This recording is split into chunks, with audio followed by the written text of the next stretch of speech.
You've shared your Office Online file out to others to work together to collaborate on the file. But how can you tell when somebody's made a change and, more importantly, what they've changed? Hi, I'm Michelle, a computer coach, here sharing tips and tricks on your everyday software to make life that little bit easier. Here I am in Excel Online in this example, and what I've got is a couple of things to check out. So first of all, I can see on the ribbon towards the right hand side that I've got a circle with a P in it. That's telling me that somebody's in my file at the moment. It is actually me, but now I know that somebody else is editing it. I'm curious, what have they done? What's been changed?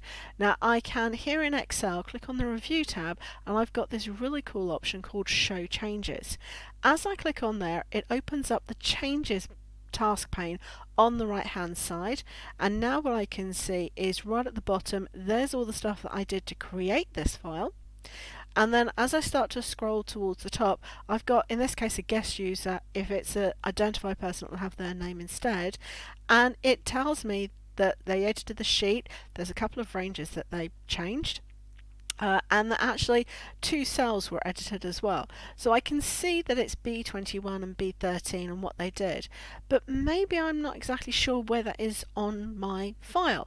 So here is a really useful tip for the Changes task pane, because I can click on the option that I'm curious about and it takes me straight there.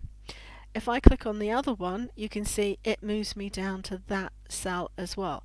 So I've not only got a list of all the changes that have been made, but I can use it as a navigation tool to move around to see those changes. For whatever reason, my Excel is not showing me the on-screen option. However, I've got this set up on another tab and a PowerPoint. So if I click across, we've seen the comments and all of the presenting, but you'll notice next to comments there's another little icon, which is sort of a little zigzag line. As I hover over it, it tells me it's called Catch Up. So this is exactly the same as Show Changes. I click on it here. In this case, I've got no activity, so there aren't actually any changes to see. If there are, it'll say so and so, if it's a named person, has made changes, and I'll be able to click on that text to then open up my Changes task pane and use it the same way. So that's a really useful option when you're sharing files across between friends and colleagues and you want to see what's been changed, just to keep an eye on things. If you like this video, please do give it a thumbs up and remember to subscribe to my channel and click that notification bell to be notified as new videos become available. I will see you on the next video.